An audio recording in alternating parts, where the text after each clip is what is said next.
Mas'ud radhiyallahu anhu nyaritakeun ti Kangjeng Nabi bahwa poe anu terpilih teh aya opat lain sambarangan poe nu opat. Nomor kahiji yaumul Jumat. Poe Jumat teh lain sambarangan.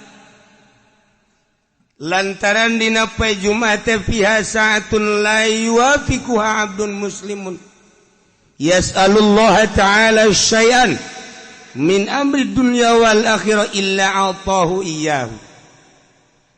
Ku Gusti Allah di jero poe Jumat teh aya hiji jam, aya hiji waktu anu hiteu pati ngakuran manusia. Seorang muslim di jero eta waktu kemudian menta baik urusan dunia maupun urusan akhirat langsung bakal dibere ku Gusti Allah. Poe Jumat tinggal jamna jam sabaraha teu dibejakeun ku Kangjeng Nabi. Apakah tas subuh, apa jam genep, apa jam 7, apa 8, 9, 10, apakah jam 12, apakah mantes Jumat atau asar teu dibejakeun ku Kangjeng Nabi. Maksud teu dibejakeun abeh full sapoe Jumat teh ulah ka mana? Ulah ka mana? Coba lamun dijelaskeun. Oh, ieu teh waktuna teh jam 12 atau jam 12 kabehan. Ngintip jam 12. Atawa jam hiji ngintip jam henteu. Pokona mah sapoe Jumat bae. Ulah aya nu sempet-sempet ka pasar. Ulah aya nu sempet ka kantor. Bangkrut negara. Ulah aya nu sempet bae ka mana ka sawah pa Jumat mah. Geus bae aja kelantas bae-bae. 10 tasbihna, 9 jual hiji. Atuh siapa jualan keneh bae. Nah, ieu pa Jumat lain lalagaan. Sebut naga Sayyidul Ayyam, raja na poe Jumat. Mentak diprediksi mungkin bae waktu ijabah na teh sabada azan Jumat. Sabada azan tah sabada azan di dinya waktu ijabah. Cik sakaos sabada salat sunnah. Begitu azan langsung salat tas setelah salat sunnah. Cik sakaol mah memeh imam naik ka mimbar didinya gegeraan menta. Begitu imam keur naik ya Allah menta dunia mobil.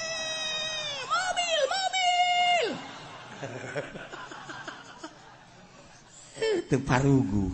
Ulah di embat-embat isin jero hate bae. Siksa kaul mah antara khutbah 2. Khutbah kahiji diuk tah di jero diuk di dinya waktu ijabah. Siksa kaul mah beres khutbah kadua memeh dilaksanakeun salat Jumat. Siksa kaul mah ta salat Jumat. Siksa kaul deui mah jam hiji. Cek sakaol deui mah bada asar. Cek sakaol deui mah memeh azan maghrib. Tanu mantak poe Jumat mah geus bae ngintip jam bae. Di mana asal di dinya pas urang mentang geus. Dibere langsung. Asal urang pas di waktu eta geus. Masyaallah. Ngan modelna eta okos Lailatul Qadar. Lailatul Qadar teh kan teu dijelaskeun ngan kebiasaan malam-malam ganjil padahal mah teu kitu. Kebiasaan malam lilikuran padahal teu kitu. Bebelasan gaya nu manggihan Lailatul Qadar. Abah nyongsrong urang Lailatul Qadar dengan modelna asal aya Lailatul Qadar bae malam eta urang tunduh. Dibentah-bentah ke kieu asa di mana? Tunduh. Tak ieu ge waktu ijabah teh kos kitu. Poe Jumat. Yes, nomor hiji poe Jumat. Nomor kedua Yaumu Arfah. Poe Arfah lain lalagaan eta poe teh ngabogaan nilai anu pohara. Lantaran di mana terjadi poe Arfah yubahillahu taala malaikatah. Allah ngabanggakeun diri terhadap malaikat. Cek Gusti Allah ya malaikati unzuru ila ibadi ja'u susan gubron. Deuleu kumaraneh hamba-hamba aing anu dararatang di berbagai penjuru negara, di pelosok-pelosok dengan penuh karudinan. Poean Arfah mah di Mekah ngan sakadar make dua helai. Eueuh nu make jas, eueuh nu make dasi teu berarti di hareupeun Allah mah jas jeung dasi. Kedeul banget lagi eueuh nu make endeu ka Arfah asup ka salon teh aya. Eueuh, tah dek apel ka salon mah.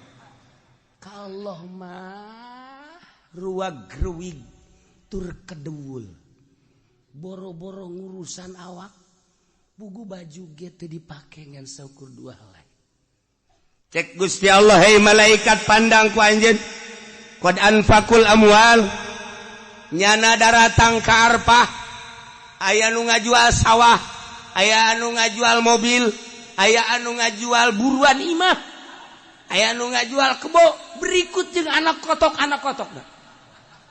Tuh adalah menghormati ka aing kabeh ge hayang. Lain bae nu ngoran nini bengking tuh deuleu Gusti. Aki-aki deuleu dararata. Hayang nyaos ya malaikat tuh. Nini itu mah tuh embe dijual, kotok dijual. Buruan imah dijual jeung anak-anak kotokna. Nah, menghargai ka aing, hayang kapanggih jeung aing. Ternyata horenganan di negara nama pamarentah eta teh horeng ngaleglegan duit nyana. Nyana mah ngajual anak kotok, tapi negara mah geus sakean juta asal tanda tangan haji meunang. Pikir ku sia. Coba malaikat. Aneh tante. Lamun nyana ngajual anak kotok hayang kapanggih jeung aing, kumaon peta bupati hayang menang jatah. Ku goblok-goblokna bupati. Ku goblok-goblokna presiden. Tuh anak kotok dijual hayang kapanggih jeung aing nyana meuli Lexus tolong teh coba. Tapi eta mah di ditu, di Amerika lain di urang. Di Amerika teh mana? Di Amerika di ditu.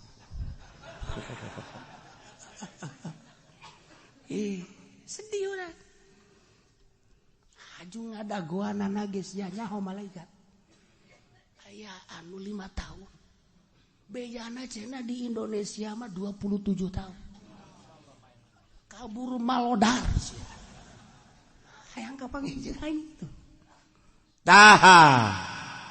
Saksian ku aranjeun kabeh gerage. Hajuat Abul Abdan isyhadu inni ghafartu lahu. Tidak terkecuali nu aya di Arfah ku aing dihampura kabeh dosana. Untung jasa jelema nu di Arfah. Untung jasa jelema nu di Arfah. 2 tah poe Arfah. Hiji poe Jumat, 2 poe Arfah. Geus urang ge atuh poe Arfah geus ulah make ihram bae. Sanajan di dieu ge. Kunaon mengaji pene make ihram, nah aing nurutan di Arfah bae sakieu geus. Ya kieu bae geus set. Haju daharna ge di lapangan.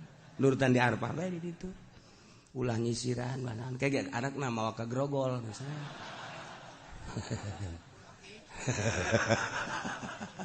Bapak menjadi berubah sekarang. Iya. Nomor katilu yaumun nahri. Poean lebaran haji. Qarrabal abdu qurbanahu. tiap jelema anu ngalaksanakeun kurban Allah mah teu hayang dagingna, Allah mah teu neuleuh getihna, tapi Allah mah neuleuh teh takwana. La yanalallah luhumuha wala dimauha walakin yanaluhu taqwa. Los daging nama jang sia dahar ku sararia, tapi aing mah nilai nu ku aing katarima takwana eta jelema. Fa awwalu qatratin qatarat minal qurban takunu kafaratan likulli dzambin amilahul abdu. Setiap tetesan getih nu nyek celekatan nu dipencit ku hiji jelema maksudna korban eta teh ngajadikeun pangampura dosa. Setiap tetes trak mangkaning sabaraha gelaseut getihna. Ieu getih sacek celek bae geus suara jasa. Ieu lah poe lebaran. Mulia jasa. Teu bisa urang kuari mah mencit korban kuari teu bisa. Di luar bulan haji urang mencit korban teu bisa. Eta mah ngan sakadar poe eta we poe lebaran jeung tasrek 3 poe. Lamun jelema boga duit kemudian henteu mencit korban, rugi jasa. Rugi jasa. Lantaran keur ditongton ku malaikat. Kararieu malaikat coba tuh si haji itu tuh si haji itu. Boga sebenarnya namanya duit. Pan bangunan nyokotan daging bae. Ulah neuleukeun tunjuk aing atuh. Biasa bae. Aduh. Sabarudak teh ditongton ku malaikat. Malaikat tonton kieu. Ya Allah, mana coba situ. Ji, pan situ mah duit loba ge teh coba situ. Cet, tuh. Malaikat, itu tuh. Di itu masjid. Laporan, ya Allah. Itu mah tuh Pak anu mah di anu masjid. Cek Allah, guys. Bukakeun lawang sorga. Bukakeun lawang sorga, dibuka. Lantaran geus dihampura dosa. Masya Allah. Pokona mah geus siapkeun kuari duit jeung celengan. Jang meuli kebo. Sapoe 1 juta urang jeung celengan. Duitnya di mana? Geus amun sapoe 1 juta teu bisa, sapoe 500.000. Jeung celengan berarti amun kuari datang ka lebaran 14 poe. Nah, jadi berarti lamun 500.000 seperti itu. Berak. Kabeli kitu embe Garut. Bude teh.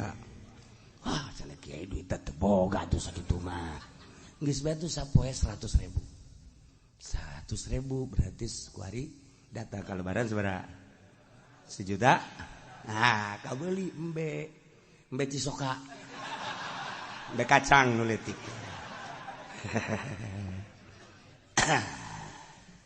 Guys, kuari malah menjadi tukang ojek. Ngojek kuari sapoe-sapoena. Tah duit gojekna sing meunang 1 juta ceng celengankeun. Cek tukang ojek di mana horeng kiai. Boro-boro meunang 1 juta. Kadang-kadang babaturan mah nuhunnya. Sial da babaturan. Emang ge ai babaturan mah numpang. Nuhunnya urang heuheuh eta tukang ojek teh atuh biasa we, tapi lamun aya jahe mah cet deuk mayar ge enggak usah, ikhlas saya mah udah jadi langganan aja dah, saya mah ridho. Sial tuh tukang ojek, masya Allah geus mah deui teu puguh karuh. Logak naon direm. Gut karasa yang nyenud ka dieu.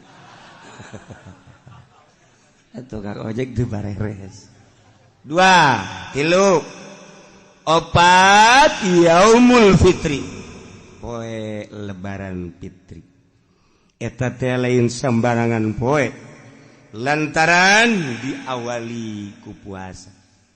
Setelah selesai puasa sebulan, nyana seakan-akan dek nyokot gaji, berangkat timah masing-masing ke masjid. untuk mengambil gaji. Cek Gusti Allah, syahidukum